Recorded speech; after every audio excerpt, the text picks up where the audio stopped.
Assalamualaikum warahmatullahi wabarakatuh. Bertemu lagi di channel Masdin Media. Pada video kali ini saya akan kembali membahas tentang penerimaan peserta didik baru untuk SMA SMK di wilayah Provinsi Jawa Timur pada tahun 2021. Ada beberapa kebijakan yang diterbitkan oleh Dinas Pendidikan Provinsi Jawa Timur untuk tahun 2021 yang perlu dipahami oleh calon peserta didik untuk jenjang SMA ataupun SMK di wilayah Provinsi Jawa Timur. Baik, langsung saja. Jadi yang pertama yang disampaikan adalah tentang sistem zonasi. Zona dalam PPDB Jatim tahun 2021 yang dimaksud adalah zona administratif kabupaten kota yang ada di wilayah Provinsi Jawa Timur. Ada 38 kabupaten kota, maka ini dimaksudkan adalah ada 38 zona untuk PPDB Jawa Timur tahun 2021. Sistem zonasi ini maksudnya adalah seleksi yang berdasarkan jarak tempat tinggal ke sekolah. Jadi nanti domisili calon peserta didik ini akan diperhitungkan dengan jarak sekolah yang akan dituju. Oke. Berikutnya, dasar pelaksanaan PPDB Jatim tahun 2021 adalah sebagai berikut ya. Ada Permendikbud tahun 2021 nomor 1, kemudian ada Peraturan Gubernur Jawa Timur nomor 24 tahun 2021 dan Keputusan Kepala Dinas Pendidikan Provinsi Jawa Timur nomor 11885-201.101.7.1/2021. Oke, kemudian untuk beberapa ketentuan umum mengenai PPDB Jatim tahun 2021 adalah sebagai berikut. Yang pertama tentang pendaftaran PPDB ini ada beberapa jalur. Yang pertama adalah jalur zonasi minimal 50% ini untuk SMA. Nanti untuk zonasi SMK ada ketentuan tersendiri. Kemudian jalur afirmasi minimal 15%. Kemudian jalur perpindahan tugas orang tua atau wali ini maksimal 5%, dan atau jalur prestasi ini adalah sisa kuota yang tersedia pada setiap sekolah. Kemudian untuk jalur pendaftaran PPDB ini nanti dilarang menggunakan tes masuk. Jadi tidak ada tes masuk dalam proses PPDB tahun 2021. Semuanya murni dari pilihan jalur-jalur yang tersedia di sini. Kemudian untuk pengecualian pada jalur PPDB online di Jawa Timur ini ada beberapa pengecualian ya, bisa dibaca ini. Yang pertama, sekolah yang menyelenggarakan pendidikan khusus, ada sekolah berasrama, sekolah terbuka, sekolah wilayah kepulauan, pegunungan dan pedalaman, dan sekolah di daerah yang jumlah penduduk usia sekolahnya tidak dapat memenuhi ketentuan jumlah peserta didik dalam satu rombongan belajar. Oke. Berikutnya untuk tahun 2021 ini penyandang disabilitas masuk pada jalur afirmasi. Ya, jadi sekali lagi untuk penyandang disabilitas ini nanti masuk pada jalur afirmasi. Ya, jadi harus diperhatikan untuk jadwal pendaftarannya harus pada tahap jalur afirmasi. Kemudian untuk yang berikutnya adalah bagi peserta didik yang tidak memiliki KK karena keadaan tertentu, ini nanti dapat digantikan dengan surat keterangan domisili. Keadaan tertentu ini yang dimaksud adalah ada bencana alam ataupun bencana sosial. Baik, ini untuk khusus SMK. Ya, jadi SMK ini dapat memprioritaskan calon peserta didik yang berdomisili terdekat dengan sekolah paling banyak 10% dari daya tampung sekolah melalui jalur zonasi SMK. Jadi untuk tahun ini SMK ada jalur zonasi yaitu maksimal 10% dari total daya tampung atau pagu di setiap sekolah SMK tersebut. Ya, jadi maksimal 10%. Oke. Kemudian secara rinci jalur PPDB Jatim untuk jenjang SMA disampaikan pada grafik berikut. Jadi afirmasi 15%, ya 15% ini termasuk keluarga tidak mampu, anak buru, dan penyandang disabilitas ya. Jadi penyandang disabilitas ini masuk di jalur afirmasi ya, yang nomor 1. Kemudian jalur berikutnya adalah perpindahan tugas orang tua atau wali maksimal 5%, termasuk anak guru, tenaga kependidikan, dan anak tenaga kesehatan. Ini nanti ada beberapa persyaratan yang harus dilengkapi. Ini bisa masuk pada jalur perpindahan tugas orang tua atau wali yang jumlahnya adalah maksimal 5%. Kemudian yang ketiga adalah prestasi hasil lomba maksimal juga 5%. Ini termasuk prestasi lomba akademik dan lomba non akademik. Nanti ada ketentuannya seperti apa. Kemudian prestasi nilai akademik ini 25% ya. Gabungan rata-rata nilai rapot semester 1 sampai dengan 5 dan nilai akreditasi sekolah SMP. Jadi ini nanti bergantung pada nilai yang sudah diantrikan oleh operator sekolah di SMP atau MTS-nya. Jadi nilai rapot semester 1 sampai dengan 5 dan nilai akreditasi sekolah. Ini nanti menentukan jalur prestasi nilai akademik. Kemudian yang 50% ya untuk jenjang SMA, ini zonasinya adalah minimal 50%. Jadi SMA ini betul-betul akan menggunakan sistem zonasi seperti tahun sebelumnya, minimal 50%. Baik, selanjutnya untuk jenjang SMK ya, jadi untuk jalur PPDB tahun 2021 ini yang pertama untuk jalur afirmasi sama 15% ya untuk keluarga tidak mampu, anak buru, dan penyandang disabilitas. Kemudian yang kedua perpindahan tugas orang tua atau wali ini maksimal 5%, sama seperti jenjang SMA tadi. Prestasi hasil lomba 5% ya, non akademik maupun yang akademik. Kemudian prestasi nilai akademik ini minimal 65%, sangat besar, yaitu dilihat dari gabungan nilai rata-rata rapot semester 1 sampai dengan 5 dan nilai akreditasi sekolah SMP-nya. Jadi minimal 65%. Kemudian yang terakhir yang khusus pada tahun ini, tahun 2021 di SMK mengenal sistem zonasi yaitu maksimal 10%. Jadi diprioritaskan untuk calon peserta didik yang terdekat dengan lokasi sekolah. Ini maksimal 10%. Jadi tahapan-tahapan pada PPDB Jatim untuk jenjang SMA SMK tahun 2021 adalah seperti ini. Tahap 1 untuk SMA dan SMK adalah jalur afirmasi, perpindahan tugas orang tua, dan prestasi hasil lomba. Jadi ini nanti jadwalnya adalah pada tahap 1. Jadi mohon nanti calon peserta didik diperhatikan jadwalnya untuk afirmasi, perpindahan tugas orang tua, dan prestasi hasil lomba. Kemudian untuk tahap yang kedua adalah khusus SMA. Ini adalah dengan menggunakan jalur prestasi nilai akademik.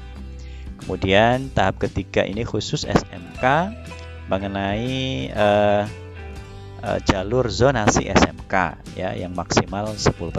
Ini ada di tahap yang ketiga.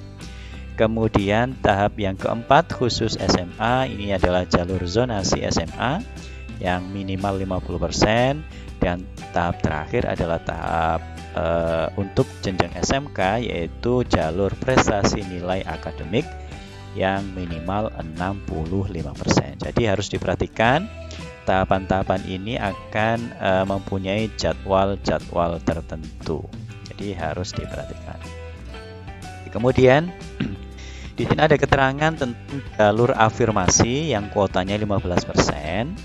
Jadi jalur afirmasi ini untuk SMA dalam zona atau zona yang berbatasan. Untuk SMK dalam atau luar zona. hanya dapat memilih satu sekolah. Bisa dilihat untuk keluarga yang tidak mampu ini nanti prosentasenya adalah 7%, anak buruh nanti maksimal 5%, dan penyandang disabilitas maksimalnya adalah 7%. Jadi jika ditotal adalah 7 plus 5 plus 3. Ya, di totalnya 15%. Ya, ini ada ketentuannya. Jadi untuk yang keluarga tidak mampu harus sudah terdaftar sebagai penerima program bantuan pemerintah, yaitu bisa KIP, KIS, KKS, PBPNT, dan lainnya. Ini nanti bisa dicek di laman online-nya ya, bisa dicek langsung di alamat online, baik KIP, KIS, KKS, PBPNT, dan seterusnya. Kemudian untuk jalur anak buruh ya, afirmasi yang anak buruh ini harus sudah terdaftar sebagai penerima program bantuan pemerintah dan memiliki tanda keanggotaan serikat buruh. Nah, jadi calon pendaftar ini nanti harus bisa melampirkan beberapa persyaratan ini tadi ya, terutama keanggotaan serikat buruh yang dimiliki oleh orang tuanya. Kemudian untuk penyandang disabilitas ini masuk kategori difabel dan telah menyelesaikan pendidikan jenjang SMP. Dan yang paling penting harus sudah mendapatkan surat keterangan dari psikolog, psikiater, dokter spesialis atau sekolah asal yang menerangkan jenis ketunaan siswa. Nah, kemudian untuk layanan penyandang disabilitas ini diprioritaskan pada sekolah yang sudah ditunjuk, sedangkan sekolah lain dapat menerima siswa sesuai layanan yang ada. Jadi menyesuaikan sekolah yang memang sudah ditunjuk oleh Dinas Pendidikan untuk bisa menangani siswa penyandang disabilitas. Untuk jenjang SMK ini penting, calon peserta didik wajib melampirkan surat keterangan sehat dan surat keterangan tidak buta warna pada kompetensi keahlian yang mempersyaratkan. Jadi untuk pendaftar SMK ya, harus disiapkan saja untuk surat keterangan sehat dan surat keterangan tidak buta warna. Ini nanti akan dilampirkan pada saat proses pra-pendaftaran. Kemudian sekali lagi untuk jalur zonasi ini nanti seleksinya adalah berdasarkan jarak rumah ke sekolah ya, baik yang keluarga tidak mampu, anak buruh. Nah, ini perlu diperhatikan. Untuk zonasinya adalah dilihat dari zona domisili atau rumah, diukur dengan jarak sekolah yang akan dituju. Kemudian jalur perpindahan tugas orang tua yang maksimalnya adalah 5%. Bisa dilihat ya, ini sama seperti tadi, untuk pindah tugasnya maksimalnya 2%, anak guru dan tenaga kependidikannya 2%, dan anak tenaga kesehatannya 1%. Jadi jika ditotal pas 5%. Untuk pindah tugas, ini harus melampirkan surat keterangan pindah dari instansi atau perusahaan dan surat keterangan domisili. Kemudian untuk anak guru dan tenaga kependidikan, baik yang PNS maupun non-PNS, ini yang bisa mendaftar hanya di tempat orang tuanya bertugas, melampirkan surat tugas orang tua, dan diseleksi berdasarkan jarak rumah dengan sekolah. Kemudian untuk anak tenaga kesehatan, ini bisa dokter, perawat, sopir ambulan, dan tenaga teknis. Yang diutamakan adalah yang terlibat dengan penanganan COVID-19 di Rumah Sakit Rujukan Provinsi Jawa Timur. Ini bisa dibuktikan dengan surat keterangan dari Direktur Rumah Sakit, dan nanti juga diseleksi berdasarkan jarak rumah dengan sekolah tujuan. Jalur prestasi hasil lomba, kuotanya 5%. Nah, ini ada ketentuannya. Ya, untuk yang akademik 2%, yang non akademik 3%. Bahwa perlombaan atau kejuaraan yang dilaksanakan baik secara berjenjang atau tidak berjenjang, diselenggarakan oleh instansi pemerintah atau swasta di tingkat minimal kabupaten kota, ya, provinsi, nasional, dan internasional. Otomatis nanti semakin bergengsi lomba yang diikuti, maka prioritasnya akan semakin tinggi begitu. Diberikan skor dengan ketentuan tertentu dari seluruh jenis perlombaan. Nanti ada perhitungannya, jadi ada aturan penskorannya. Kemudian diprioritaskan prestasi kategori perorangan atau individu. Jika kuota tidak terpenuhi, maka dilakukan seleksi pada prestasi kategori bergu. Jadi lebih diutamakan jalur prestasi individu atau perorangan. Kemudian untuk prestasi bergu, jumlah yang diterima setiap satuan pendidikan maksimal 2 anak dari setiap jenis perlombaan. Jadi ini harus diperhatikan ya, yang mau melampirkan prestasi lomba yang bergu, ini hanya dibatasi maksimal 2 anak. Misalnya satu regunya ada 5 anak, maka hanya 2 anak yang nantinya diterima untuk jalur prestasi lombanya ini digunakan. Kemudian verifikasi dan legalisasi sertifikat atau piagam dilakukan oleh kepala sekolah asal. Jadi dilegalisir oleh kepala sekolah asal, yaitu SMP atau MTS-nya. Apabila di dalam sertifikat tidak tertulis jenjang lomba, maka harus dilampiri surat keterangan dari kepala sekolah asal tentang jenjang lombanya. Jadi ini nanti bisa dibuatkan surat keterangan tentang jenjang lomba oleh kepala sekolah asal atau SMP atau MTS. Nah, ini adalah sistematika penghitungan skor untuk jalur lomba ya, prestasi lomba. Prestasi berjenjang atau individu. Untuk juara 1 kabupaten kota adalah nilainya 16, provinsi 32, nasionalnya 64 dan internasionalnya 128. Begitu untuk juara 2 dan 3 dan seterusnya. Kemudian untuk prestasi berjenjang yang berikutnya, untuk yang bergu, nah, seperti ini. Kemudian prestasi tidak berjenjang untuk individu, ya, seperti ini. Kemudian prestasi tidak berjenjang dan bergu ya, adalah seperti ini. Kemudian ada ketentuan khusus hafidz Quran.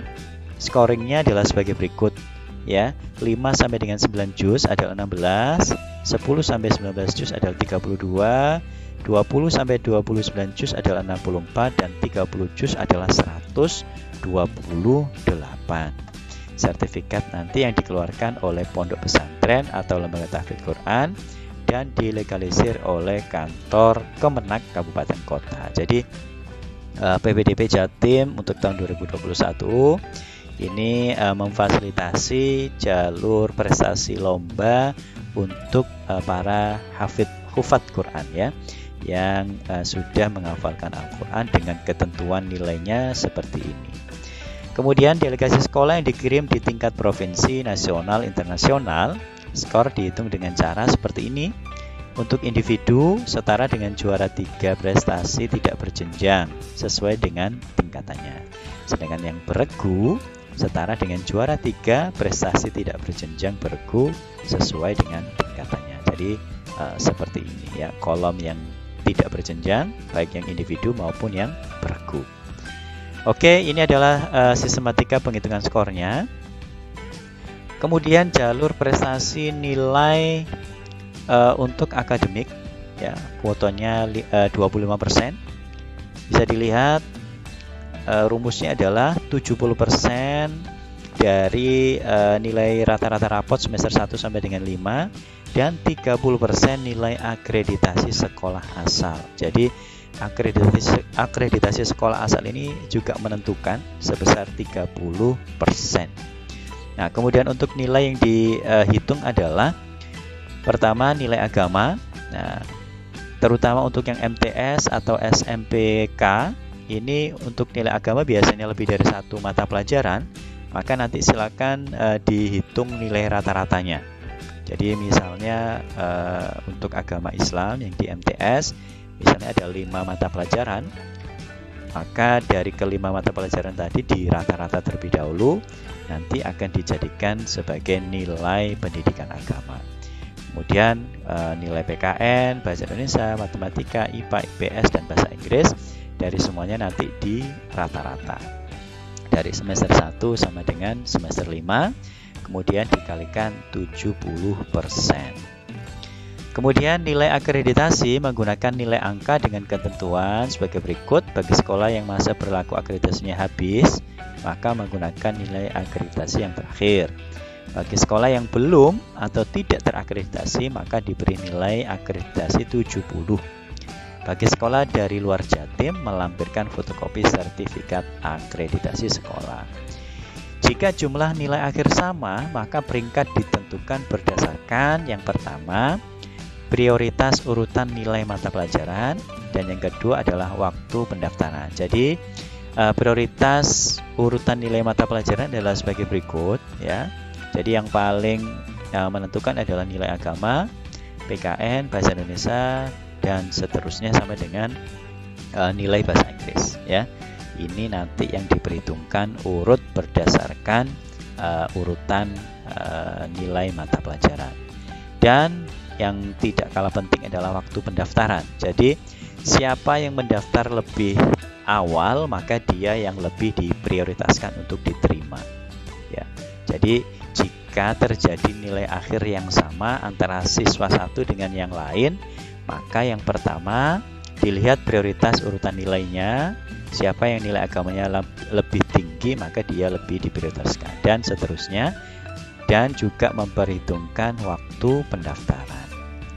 Oke, demikian juga untuk nilai akademik SMK, ya. Jadi 70% nilai rata-rata rapot 1 sampai 5, semester 1 sampai 5, dan 30% untuk nilai akreditasi sekolah asal, yaitu SMP-nya. Kemudian ini sama, ya, ada 7 mata pelajaran, ketentuannya juga sama. Dan bisa dilihat untuk sekolah ini dapat menerima pendaftar dari dalam dan luar zona. Untuk SMK, ya, dari dalam maupun luar zona. Dapat memilih 3 kompetensi keahlian pada satu sekolah atau di sekolah yang berbeda. Jadi ada 3 pilihan kompetensi keahlian atau 3 jurusan, dan wajib melampirkan surat keterangan sehat dan surat keterangan tidak buta warna pada kompetensi keahlian tertentu. Untuk untuk SMA, mohon maaf. Jadi sekolah dalam zona ini dapat menerima pendaftar dari dalam dan luar zona pada zona yang berbatasan. Ini untuk SMA, ya. Jadi ada tambahan pada zona yang berbatasan. Tidak bisa zona yang jauh dari perbatasan. Dapat memilih 3 sekolah tujuan, ketiganya dapat dalam satu zona atau 2 di dalam zona dan 1 di luar zona, dengan syarat yang berbatasan zona. Itu untuk SMA. Kalau SMK berbeda. Jadi dapat memilih 3 kompetensi keahlian pada satu sekolah atau di berbeda sekolah, dan dapat menerima pendaftar dari dalam maupun luar zona. Jadi seluruh wilayah Provinsi Jawa Timur itu bisa, ya, untuk jenjang SMK, begitu. Otomatis nanti akan mempengaruhi semakin jauh jarak zonasinya, maka prioritasnya akan semakin kecil. Oke. Ini jalur zonasi SMA, ada ketentuannya, ya. Jadi harus pada zona yang berbatasan, tidak boleh terlalu jauh. Dapat ini memilih 3 pilihan sekolah, ya. Sekolah pada kabupaten provinsi dapat menerima provinsi dari luar provinsi, ya, pada zona yang berbatasan selama pagunya belum terpenuhi. Ya, ini khusus, ya, khusus jika memang dia berbatasan dengan provinsi Jawa Tengah misalnya, maka sekolah tersebut bisa menerima pendaftar dari provinsi lain dengan syarat jika kuotanya masih belum terpenuhi. Kemudian domisili calon peserta didik baru ini harus sesuai dengan KK yang diterbitkan paling singkat adalah 1 tahun sejak tanggal pendaftaran PPDB 2021. Nah, ini untuk ketentuan yang lain tentang KK, ini harus dilampiri surat keterangan dari Dinas Pendidikan dan Pencatatan Sipil Kabupaten Kota dengan disertai penjelasan alasan perubahan kartu keluarga. Jadi misalnya jika KK-nya memang belum terbit dalam waktu 1 tahun terakhir, ini harus ada dilampiri surat keterangan dari Dispenduk Capil, ya. Kemudian bagi calon peserta didik baru yang tidak memiliki KK karena keadaan tertentu meliputi bencana alam atau bencana sosial, ini dapat diganti dengan surat keterangan domisili yang diterbitkan oleh pejabat dari kelurahan atau desa tanpa dibatasi masa domisili. Nah, khusus bagi calon peserta didik baru dari pondok pesantren, panti asuhan, dan panti sosial, ini mengikuti tempat kedudukan lembaga, jadi bukan sesuai dengan domisili atau yang ada di KK, akan tetapi menyesuaikan lokasi tempat kedudukan lembaga pondok pesantrennya atau panti asuhannya ataupun panti sosialnya dengan dibuktikan surat keterangan dari lembaga. Sedangkan untuk jalur zonasi SMK ini bisa dilihat maksimal 10% dan diprioritaskan calon peserta didik barunya itu berdomisili terdekat dengan sekolah, ya maksimal 10% dari daya tampung sekolah atau pagunya. Calon peserta didik baru ini sama seperti yang di awal tadi, 3 kompetensi keahlian baik pada satu sekolah maupun berbeda sekolah, ya. Bisa juga mendaftar di luar provinsi selama dia berbatasan dan selama pagu sekolah masih belum terpenuhi. Kemudian untuk syarat KK sama seperti yang ada di jalur zonasi SMA.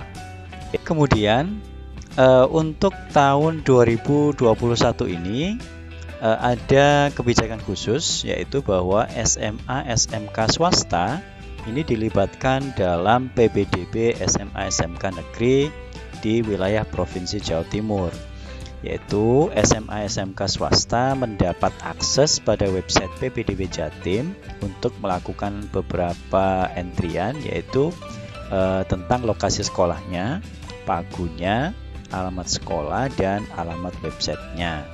Jadi nanti diasumsikan ketika calon peserta didik baru tadi tidak diterima, maka akan muncul informasi yang seperti ini, yaitu mohon maaf Anda belum diterima pada PBDB SMA SMK Negeri Jawa Timur tahun 2021. Segera mendaftar di SMA SMK swasta terdekat dari rumah Anda. Nah, maka selanjutnya akan ditampilkan beberapa SMA ataupun SMK swasta yang jaraknya adalah yang terdekat dengan lokasi domisili dari calon peserta didik yang dinyatakan tidak diterima di SMA SMK negeri. Jadi seperti ini nanti tampilannya. Jadi ada informasi nama SMA-nya, kemudian alamatnya, jaraknya, total pagu, kemudian sudah terisi berapa, kemudian sisa pagunya, dan ada link yang akan menuju ke alamat website dari sekolah SMA SMK swasta tersebut. Oke. Nah, ini adalah informasi yang penting, yaitu jadwal PPDB untuk tahun 2021. Ada pra pendaftaran yang perlu dilakukan apa saja di sini bisa dilihat, kemudian tanggalnya, kemudian waktunya, dan keterangannya. Di sini ada bersifat online ataupun offline. Ya, kemudian yang untuk pra pendaftaran mulai dari sosialisasi, entry nilai rapot, verifikasi nilai oleh siswa, pembetulan nilai rapot oleh kepala sekolah SMP sederajat, dan pengambilan PIN. Ya, jadi proses verifikasi nilai ini sangat penting ya, sampai dengan pengambilan PIN. Ini rentangnya adalah mulai sampai dengan tanggal 19 April sampai dengan 31 Mei 2021 ya, pukul 23.59 waktu Indonesia Barat. Semuanya bersifat online di laman ppdbjatim.net. Jadi ini adalah proses pendaftaran. Jika proses pendaftaran ini sudah selesai, maka selanjutnya ada PPDB tahap 1 untuk jalur afirmasi, perpindahan tugas orang tua atau wali, dan jalur prestasi hasil lomba.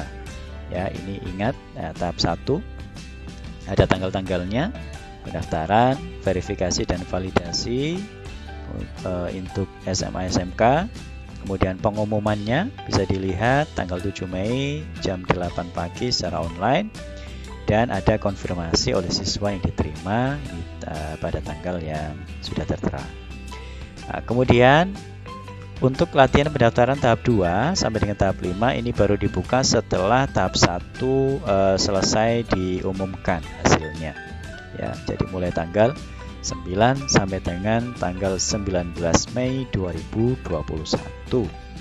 Nah, sampai dengan jam 23.59 waktu Indonesia Barat.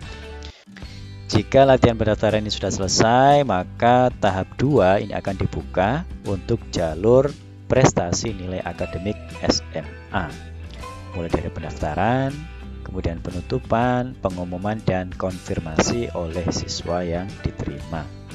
Ya. Oke, kemudian untuk jalur zonasi SMK, ya, ini mulai dari pendaftaran, penutupan, pengumuman, dan konfirmasi. Ya, bisa dilihat tanggal-tanggalnya dan jamnya. Kemudian tahap 4 untuk jalur zonasi SMA, sama ya tahap-tahapannya, silakan dilihat tanggal-tanggalnya. Kemudian tahap 5 jalur prestasi nilai akademik untuk SMK, ya seperti ini, ya, dilihat tanggalnya dan jamnya. Nah, kemudian setelah rangkaian proses tahap 1 sampai dengan tahap 5 selesai, maka berikutnya adalah jadwal daftar ulang online, yaitu dengan mengunggah surat keterangan lulus dari SMP sederajat. Ini ada tanggalnya, jamnya, dan verifikasi keaslian berkas oleh SMA SMK sebelum dimulainya tahun pelajaran 2021-2022 dengan melaksanakan protokol kesehatan secara ketat. Jadi ini adalah proses verifikasi yang dilakukan oleh pihak sekolah SMA SMK negeri, ya. Ini di jam kerja, lokasinya secara offline di SMA SMK negeri yang dituju oleh calon peserta didik baru. Oke, kemudian yang terakhir, ya, untuk layanan call center bagi masyarakat umum, ini bisa menghubungi nomor-nomor berikut, ya, pada jalur-jalur berikut untuk mendapatkan informasi yang lebih detail tentang PPDB Jatim untuk tahun 2021. Baik, demikian informasi tentang kebijakan pada PPDB Jatim tahun 2021 untuk Provinsi Jawa Timur. Mudah-mudahan bisa bermanfaat bagi calon peserta didik baru. Silakan dipersiapkan beberapa hal yang dipersyaratkan sehingga pada saat proses pendaftaran sampai dengan nanti pengumuman dapat berjalan dengan lancar sesuai dengan yang diinginkan. Baik, demikian informasi yang bisa saya sampaikan. Sekali lagi terima kasih. Bagi yang pertama kali berkunjung ke channel ini, silakan bisa subscribe, kemudian nyalakan loncengnya untuk mendapatkan informasi terbaru tentang informasi PPDB Jatim tahun 2021. Jika ada pertanyaan ataupun request bisa disampaikan di kolom komentar. Silakan dibagikan atau di-share jika informasi ini dirasa bermanfaat. Dan saya akhiri, Assalamualaikum warahmatullahi wabarakatuh.